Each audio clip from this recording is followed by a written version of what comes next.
Yo everyone and welcome to my little creative world. Now, behind me I have a clockwork house and today we're going to do a little tutorial on it. But first, I would like to say thank you to everyone who subscribed because I've just passed 100 subscribers and it was all thanks to everyone who came from Reddit to check out this little tutorial on this clockwork house and on this brewery behind me. So, I do hope that everyone who subscribes sticks around and see other content that I'm making here. And well, let's just jump into a super flat world to create and do a little building time lapse and tutorial on this clockwork house. Here is a block palette we're going to be using. We're going to need a strip spruce log for our framework, some oak for our side walls, a combination of different stone blocks for our front and back face of a house. We are going to use a red terracotta roof with some spruce stairs and slabs for our framing for our roof, and a main feature will be gears that we'll be creating with polished andesite grindstones and iron trapdoors.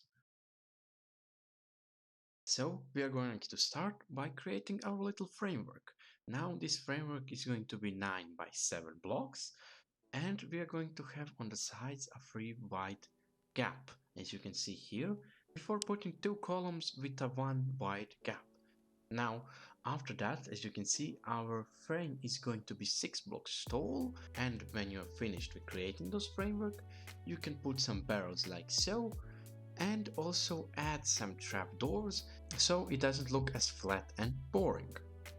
And after we've finished our framework, we are going to fill it in. So start by placing our base using some cobblestone and maybe some andesite and stone, and then fill in a back and a front face of your house with different combinations of stone, cobblestone and andesite.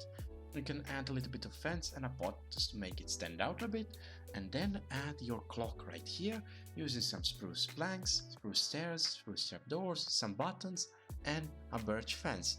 Also note that this side of the clock or this clock needs to be on a side where we have a free wide gap. Now fill in the back if you haven't and add some trapdoors like so. And now you can go on filling in the sides. So take your oak planks and fill in everything that you haven't yet, and then you can use your stripped oak to texturize it a bit. And after that, punch in some windows, place your glass and a little bit of stair above them, and also on the one side leave a little bit of space for your entrance and a door. Now we jump to doing a roof for this. Now roof is pretty easy. As you can see, I've just extended our little frame by 1 so that we can create a little bit of an overhang, and we are using a stair followed by a spruce slab.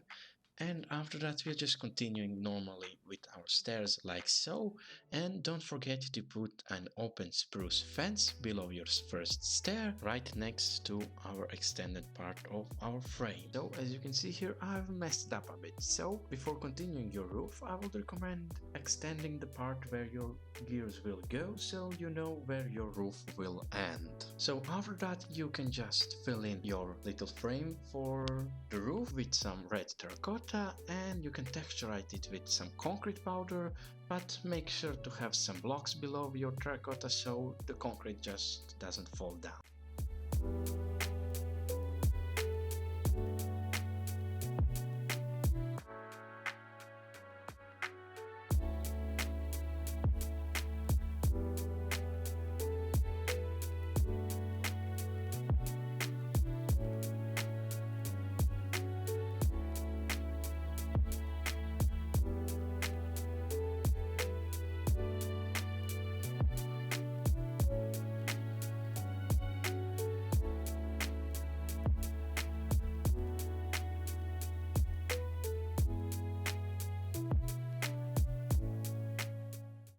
Now you can immediately create this little frame for your cogs or gear, but I'm going to jump to creating a porch because I forgot to do it when I was doing the walls.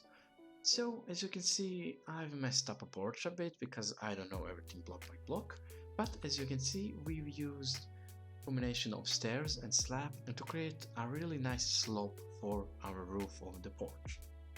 Now before jumping to building your gears, we created a little bit of chimney, don't forget to do that. And about the gears and cogs, well, it's pretty hard to create a cog or a gear in Minecraft because of its blocky nature, but as you can see here, I found a really easy way to do them and they look really nice. So, and for the placements, just copy the exact same placements as I did. And well, don't be afraid to put maybe a fake cog, just like I did here, just to fill in a little bit of a space and make it look a little bit more interesting. And also, just to break up this gray feeling of this wall, maybe put a spruce cog. And well, yeah, I really don't know which one is more correct, a cog or a gear. That you will need to let me know in the comments. And also, this is one of my best part, is this little embedded gear in the build that makes it just look like some kind of a mill rather than a clockwork house. Now, and well, with that, this build is finished.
So I hope this tutorial was useful. Let me know down in comments below if I was maybe too fast, too slow, or if this didn't help you at all to build this clockwork house. I would really like to know because block by block tutorials are a bit too long, so I would rather make something like this than just talk as I'm building this thing completely. So with that, our next build will be a little bit of a brewery that I did.